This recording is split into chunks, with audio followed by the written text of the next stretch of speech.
ಮೂರನೇ ಬಾರಿಗೆ ಪ್ರಧಾನಿ ಆಗ್ತಿರುವ ನರೇಂದ್ರ ಮೋದಿಗೆ ಸಂಘದಿಂದ ಬಂದಿದೆಯಂತೆ ದೊಡ್ಡ ಒಂದು ಸಂದೇಶ.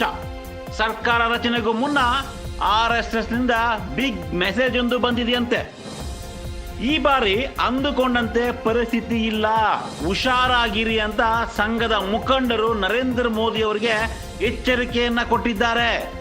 ನಾಯ್ಡು ನಾಜೂಕಿನ ವ್ಯಕ್ತಿ, ನಿತೀಶ್ ನಂಬಿಕಸ್ಥನಲ್ಲ ಅಂತ RSS ನರೇಂದ್ರ ಮೋದಿಗೆ ಎಚ್ಚರಿಕೆಯ ಸಂದೇಶವನ್ನ ಕೊಟ್ಟಿದ್ದಾರೆ. ಇದೇ ವಿಚಾರವಾಗಿ ನರೇಂದ್ರ ಮೋದಿಗೆ RSS ಸಾಕಷ್ಟು ಸಲಹೆಯನ್ನು ಕೂಡ ಕೊಟ್ಟಿದೆ.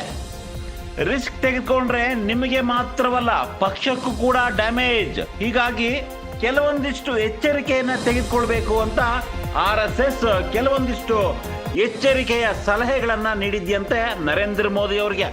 ಏನೆಲ್ಲ ಸಂದೇಶ ಕೊಟ್ಟಿರಬಹುದಪ್ಪ ಅಂತ ನೋಡೋದಾದ್ರೆ, ಮೊದಲನೇ ಸಂದೇಶ, ಚಂದ್ರಬಾಬು ನಾಯ್ಡು ಬಗ್ಗೆ ಎಚ್ಚರಿಕೆಯಿಂದ ಇರಿ. ಎರಡನೇ ಸಂದೇಶ, ನಿತೀಶ್ ಕುಮಾರ್ ಹೆಜ್ಜೆ ಬಗ್ಗೆ ನಿಮಗೆ ಅರಿವಿರಲಿ. ಯಾವ ಕ್ಷಣದಲ್ಲಿ ಬೇಕಾದರೂ ಕೂಡ ಅವರು ಒಕ್ಕೂಟವನ್ನ ಅಂದ್ರೆ ಮೈತ್ರಿಕೂಟವನ್ನ ಬದಲು ಮಾಡಬಹುದು. ಮೊದಲೇ ಜಂಪಿಂಗ್ ಸ್ಟಾರ್ ಅವರು ನಿತೀಶ್ ಕುಮಾರ್. ಇನ್ನು ಮೂರನೇದು, ಸೈದ್ಧಾಂತಿಕ ನಿಲುವಿನ ಬಗ್ಗೆ ನಿಮಗೆ ಎಚ್ಚರಿಕೆ ಇರಲಿ. ಯಾವುದೇ ಕಾರಣಕ್ಕೂ ಸೈದ್ಧಾಂತಿಕ ವಿಚಾರವಾಗಿ ರಾಜಿ ಆಗುವಂತ ಪ್ರಶ್ನೆಯೇ ಇಲ್ಲ ಅಂತ RSS ಖಡಕ್ ಎಚ್ಚರಿಕೆಯನ್ನ ನರೇಂದ್ರ ಮೋದಿ ಅವರಿಗೆ ಕೊಟ್ಟಿದೆ. ಇನ್ನು ನಾಲ್ಕನೇ ಒಂದು ಮೆಸೇಜ್, ಇಮೇಜ್ ಡ್ಯಾಮೇಜ್ ಬಗ್ಗೆ ಎಚ್ಚರಿಕೆಯಿಂದ ಹೆಜ್ಜೆಯನ್ನ ಇಡಬೇಕು. ಯಾವುದೇ ಕಾರಣಕ್ಕೂ ಈಗಿರ್ತಕ್ಕಂಥ ಇಮೇಜ್ಗೆ ಡ್ಯಾಮೇಜ್ ಆಗಬಾರ್ದು ಅಂತ RSS ಹೇಳಿದೆ.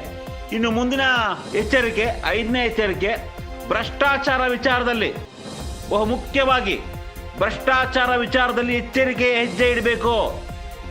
ಕಳೆದ 10 ವರ್ಷದಲ್ಲಿ ಬಿಜೆಪಿ ವಿರುದ್ಧ ಯಾವುದೇ ರೀತಿಯ ದೊಡ್ಡ ಮಟ್ಟದ ಭ್ರಷ್ಟಾಚಾರ ಆರೋಪಗಳು ಕೇಂದ್ರದಲ್ಲಿ ಇರಲಿಲ್ಲ.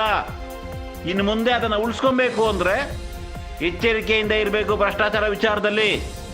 ಇನ್ನು ಆರನೇ ಸಂದೇಶ, ಆರ್ಥಿಕತೆ ಹಳಿ ತಪ್ಪದಂತೆ ನೋಡ್ಕೊಳ್ಳಿ. ಯಾಕಂದ್ರೆ ಇಷ್ಟು ದಿನ ಬಿಜೆಪಿನೇ ಅಧಿಕಾರವನ್ನು ನಡೆಸ್ತಾ ಇತ್ತು. ಈಗ NDA ಮೈತ್ರಿಕೂಟ ಆಗಿರೋದ್ರಿಂದ, ಈಗ ಎಕ್ಸಾಂಪಲ್ ಆಂಧ್ರದವರು, ಆಂಧ್ರಾಗೆ ಸ್ಪೆಷಲ್ ಸ್ಟೇಟಸ್ ಕೇಳ್ತಾ ಇದ್ದಾರೆ. ಅದಕ್ಕೆ ಹೆಚ್ಚಿನ ಆರ್ಥಿಕತೆಯ ಅವಶ್ಯಕತೆ ಇದೆ.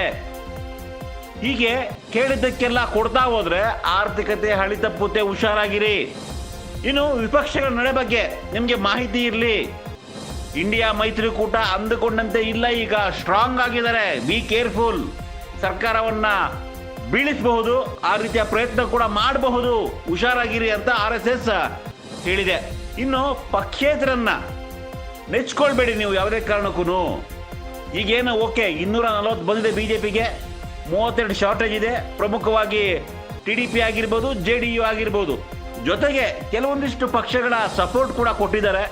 ಆದರೆ ಇಂಡಿಪೆಂಡೆಂಟ್ MPಗಳನ್ನ ಯಾವುದೇ ಕಾರಣಕ್ಕೂ ನೆಚ್ಕೊಳ್ಬೇಡಿ. ಯಾವುದೇ ಕ್ಷಣದಲ್ಲೂ ಕೂಡ ಅವರು ಜಂಪ್ ಆಗಬಹುದು. Be careful. ಸೊ ಆಡಳಿತ ನಡೆಸ್ತಾ ಇದ್ದೀರಾ ಈಗ 3ನೇ ಬಾರಿಗೆ. ನರೇಂದ್ರ ಮೋದಿ ಅವರು ಪ್ರಧಾನಿಯಾಗಿ ಎಚ್ಚರಿಕೆ ಹೆಜ್ಜೆಯನ್ನ ಹಿಡಬೇಕು ಅಂತ ನರೇಂದ್ರ ಮೋದಿ ಅವರಿಗೆ ಸ್ವತಃ RSS ಕೆಲವೊಂದಿಷ್ಟು ಎಚ್ಚರಿಕೆ ಜೊತೆ ಸಲಹೆಯನ್ನು ನೀಡಿದ್ದಾರೆ. ನೋಡೋಣ ನರೇಂದ್ರ ಮೋದಿ ಅವರು ಈ ಒಂದು ಎಚ್ಚರಿಕೆಯನ್ನ, ಸಲಹೆಯನ್ನ ಹೇಗೆ ಸ್ವೀಕಾರ ಮಾಡ್ತಾರೆ. 3ನೇ ಬಾರಿ ಹ್ಯಾಟ್ರಿಕ್ ಪ್ರಧಾನಮಂತ್ರಿಯಾಗಿ ಮೊದಲ ಮತ್ತು 2ನೇ ಅವಧಿಯಲ್ಲಿ ಆದಂತಹ ಕೆಲವೊಂದಿಷ್ಟು ತಪ್ಪುಗಳನ್ನು ತಿದ್ದುಕೊಂಡು ಉತ್ತಮ ರೀತಿಯಲ್ಲಿ ಆಳ್ವಿಕೆಯನ್ನು ನಡೆಸ್ಕೊಂಡು ಹೋಗ್ತಾರೆ ಅನ್ನೋ ಒಂದು ಭರವಸೆ ಇದೆ. ವೆಯ್ಟ್ ಮಾಡೋಣ.